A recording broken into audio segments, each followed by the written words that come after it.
Murder at the courthouse. The courthouse stood like a fortress of truth in the center of the city. Marble pillars, metal detectors, and a flag that never stopped fluttering. Inside, on the 5th floor, courtroom 5A was packed. Cameras weren't allowed, but every journalist in the state had found a seat or a source. Judge Eleanor Vance presided with a weight of 28 years on the bench. She was known as the Iron Gavel. Her reputation, incorruptible, unshakable. The defendant, Raymond Knox, sat coolly behind his lawyer.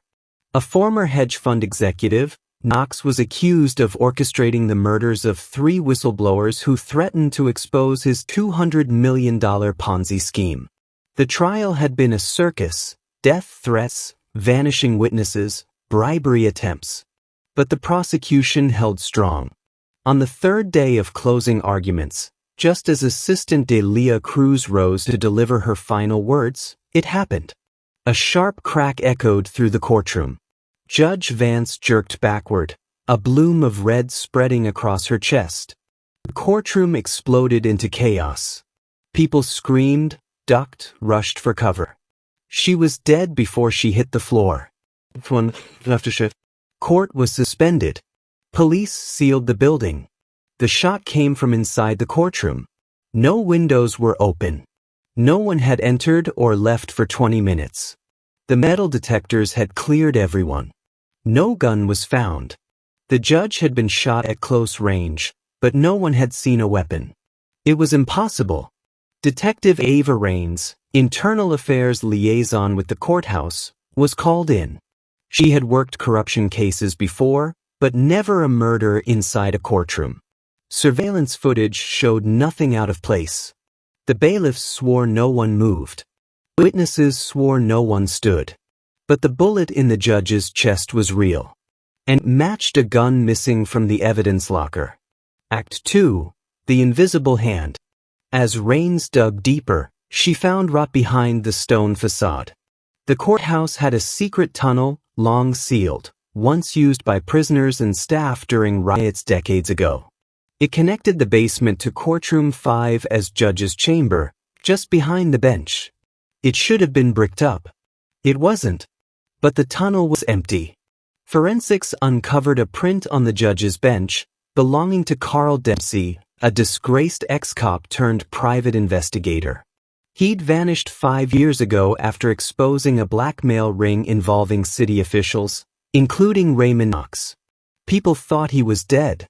Now his name was all over a crime scene again. Act 3, Justice Reloaded. Raines pieced it together. Dempsey had been silenced and buried metaphorically, then literally. But what if he hadn't died? What if he had been watching, waiting? Digging into Knox's file, Raines discovered sealed testimony, a letter Judge Vance had written in private, stating she intended to overturn procedural protections and allow new evidence, Dempsey's. The judge had planned to reopen the blackmail case in her final ruling. She never got the chance. One night, while reviewing the judge's chambers, Raines found a flash drive behind a loose brick. On it, video files. Recordings of private conversations. Knox threatening Vance. Someone bribing court staff. Even someone slipping a small item, a gun, into a ventilation shaft. The killer had help. From inside. Act 4. The Reveal. Raines confronted the courtroom bailiff, Marcus Boyle, a veteran with an unblemished record. But he had debts, and a child in college. She found the payoff trail through offshore accounts. He cracked under pressure. Boyle had allowed access to the tunnel. The shooter?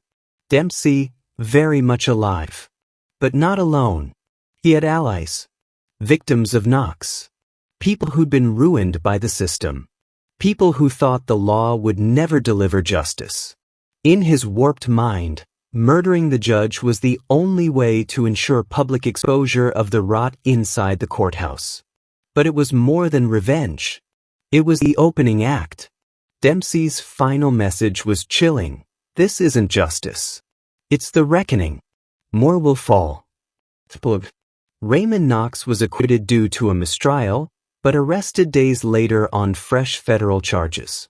Judge Vance was buried with full honors.